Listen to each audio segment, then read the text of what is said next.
بسم اللہ الرحمن الرحیم۔ محترم ناظرین السلام علیکم۔ اہل سرسار کی ایک قوم جسے قوم سبا بھی کہا جاتا ہے، اللہ تعالیٰ کی بے شمار نعمتوں کے اندر زندگی گزار رہی تھی۔ یہ قوم ایک عظیم تہذیب و تمدن کی مالک تھی۔ حضرت داؤد علیہ السلام اور حضرت سلیمان علیہ السلام کی باعزت حکومتوں کے بعد ان کی حکومت زبان زدے خاص و عام تھی۔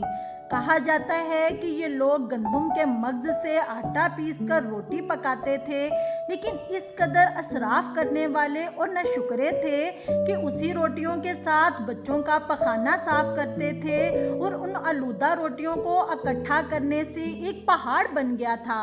ایک صالح شخص نے وہاں سے گزرتے ہوئے ایک عورت کو دیکھا جو روٹی کے ساتھ بچے کے پخانے کے مقام کو صاف کر رہی تھی۔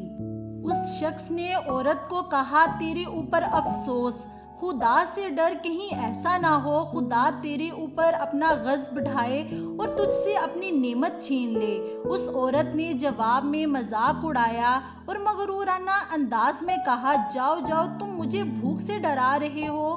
جب تک سرسار جاری ہے مجھے بھوک سے کسی قسم کا خوف نہیں ہے۔ کوئی زیادہ عرصہ نہیں گزرا تھا کہ اللہ تعالیٰ نے حوث بازوں اور اسراف کار لوگوں پر اپنا غضب ڈھایا۔ پانی جو کہ زندگی جینے کی بنیاد ہے ان لوگوں سے چھین لیا تھا۔ قحط نازل ہوا، بات یہاں تک پہنچ گئی کہ ان کی ذخیرہ کی ہوئی چیزیں ختم ہو گئیں اور وہ مجبور ہو گئے کہ انہی آلودہ روٹیوں پر ٹوٹ پڑے جو انہوں نے اکٹھی کر کے پہاڑ کی مانند ڈھیر لگایا ہوا تھا، بلکہ وہاں سے روٹی لینے کے لیے صف لگتی تاکہ ہر کوئی اپنے حصے کی روٹی وہاں سے لے سکے۔ کفران نعمت، قحط اور ان کی بدحالی کے بارے میں متعدد روایات موجود ہیں۔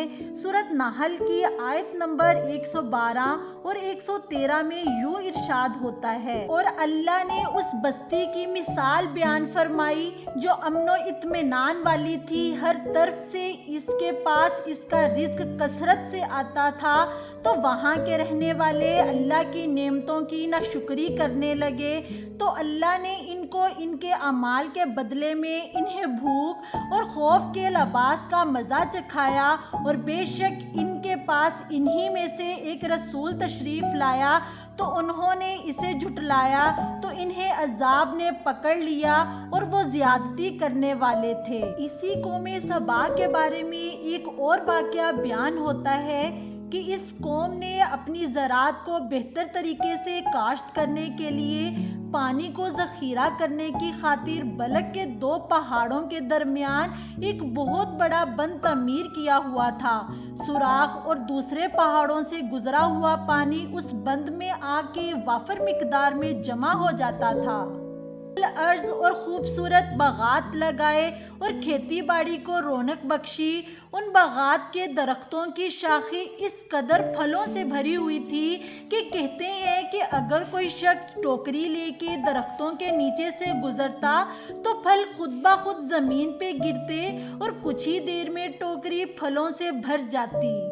اس قوم کے بہت سارے دیہات اور بستیاں تھیں جو بہت آباد اور آپس میں جڑے ہوئے تھے، لیکن نعمتوں کی اس بارش کا شکر کرنے کے بجائے سرمست اور غافل کر دیا تھا، اور یہاں تک کہ ان کے درمیان بہت بڑا طبقاتی نظام وجود میں آ گیا تھا۔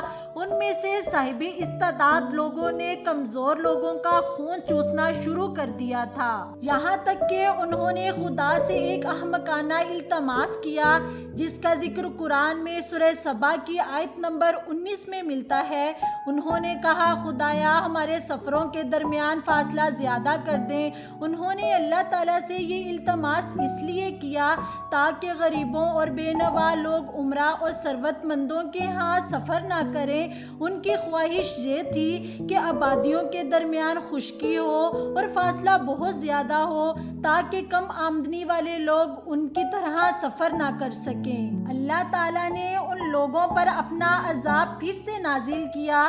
بعض تاریخ کے مطابق ان مغرور لوگوں کی آنکھوں سے دور صحرائی چوہوں نے مارب نامی بند کی دیواروں پر حملہ کر کے ان کو اندر سے کھوکھلا کر دیا۔ ادھر سے بارشیں زیادہ ہوئیں جس کی وجہ سے سیلاب آ گیا اور اس بند میں پانی ضرورت سے زیادہ اکٹھا ہو گیا اور اچانک بند کی دیوار ٹوٹ گئی۔ اس سے ایک بہت بڑا سیلاب آ گیا جس میں تمام دیہات اور آبادیاں، مال مویشی، باغات، کھیتی باڑیاں، ان کے محل اور ان کے گھر تباہ ہو گئے۔ ان کے باغات میں کچھ پیلو اور بیری کے درخت بچے تھے۔ خوش الحان پرندے وہاں سے کوچ کر گئے تھے، جبکہ الوؤں اور کووں نے قوم سبا کے کھنڈرات میں اپنے گھونسلے بنا رکھے تھے۔ اس بات کا ذکر سورہ سبا کی آیت نمبر 15 اور 16 میں ملتا ہے اور آخر میں آیت نمبر 17 میں یوں نتائج نکلا ہے: یہ ہم نے ان کی نہ شکری کی، ان کو سزا دی، اور ہم سزا نہ شکرے کو ہی دیا کرتے ہیں۔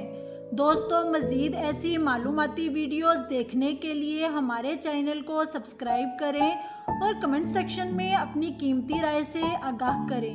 شکریہ۔